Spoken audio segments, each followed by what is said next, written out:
Today I'm going to share with you some pointers on how to use images on your website. My name is Carl Craig West, and it's our job to help you to reach more potential customers, typically by building great websites and helping you with your other online marketing channels. And remember, if you like this video and like what we do, please subscribe to the YouTube channel. There's a little link in the bottom corner here. Click on that, you can subscribe. YouTube will let you know whenever we create one of these videos, which is normally once a week. So how do we go about getting the most, and how do we use images on websites to maximum effect to really help your marketing? Well, the first thing you need to ask yourself when you're looking at images, and we do this a lot because we build websites, is the image relevant to the business, or is it in some way relevant to your target market? And if you can't answer yes to either of these questions, then you need to move on and find another image. Now, I've seen images all over websites, and like I said, we do it a lot because it's our day in, day out bread and butter business.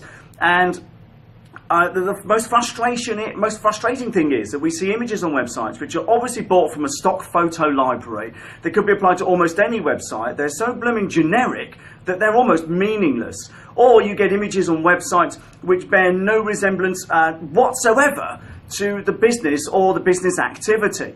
Now, a good example of this was I was doing some research, and I looked at a law firm in Edinburgh, and on their homepage of their website was almost filled with this beautiful photograph of the Forth Bridge. Now, I think what went through my head was, that's great.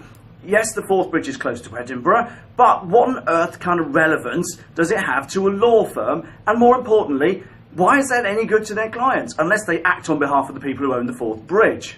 To me, that made no sense whatsoever. A more recent example is I was visiting a surveying company, and they had a beautiful photograph on their homepage of a road going through some hills. And whilst the photograph was lovely, I had to ask the business owner, what does that mean to your clients? What's the relevance of that photograph to your business, to your clients, to your industry?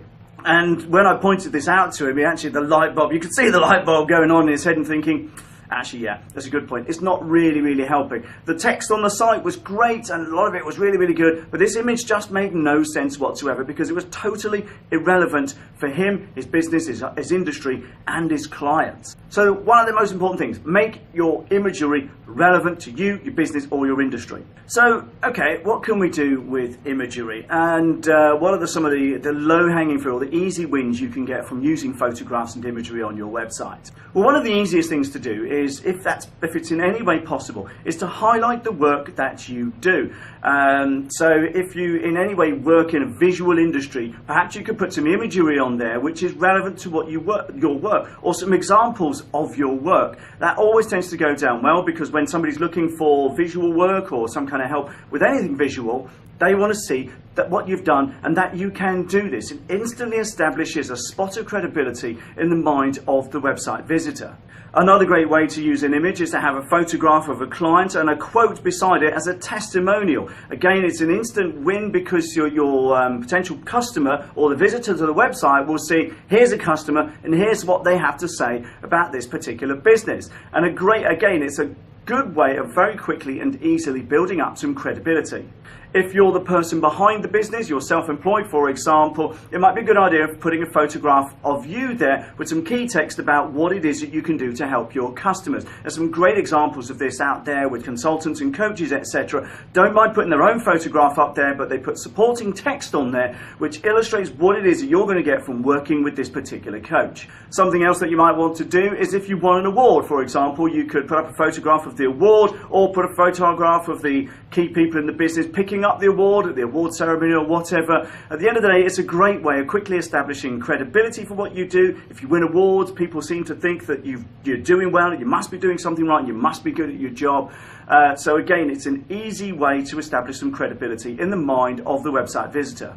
Another good potential thing to do is just a show reel of businesses that you worked for and what you did for them and how you helped. And that's a great way again of getting, especially if you work with some big well-known brands, Again, it establishes that little bit of extra kudos. This guy must be good if he works with all these different businesses, or these guys must be good, these girls, whatever. Then again, it's that establishing something relevant and meaningful in the mind of your potential client.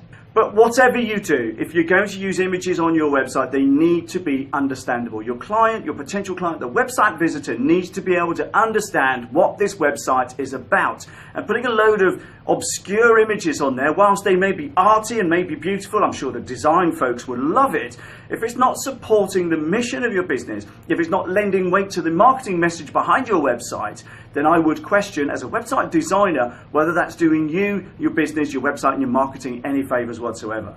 Now, I'm not saying that you should just scrap all images that don't do this. There are some very good images which do support your message, but don't just have a blanket image on there which means nothing or doesn't lend weight to the message you're getting across.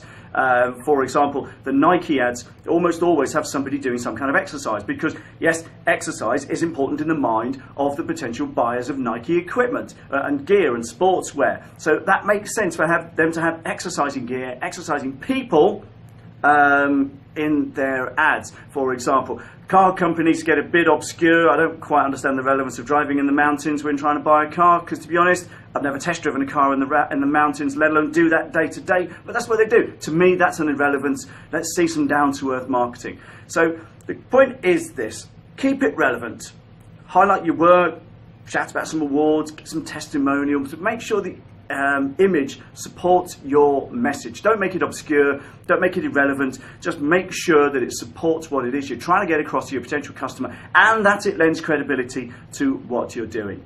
So I hope that's been useful. I'd be really interested in knowing what it is that you're going to do first. Please write in the comments below. It'd be great to hear from you. And if you have any questions on this, please again write in the comment below and we promise to answer. We answer all questions on comments on blog posts and videos, so please get in touch. And remember to subscribe to the YouTube channel if you like what we do. Anyway, that's enough for me. Hope it's been useful. Thanks for watching and bye for now.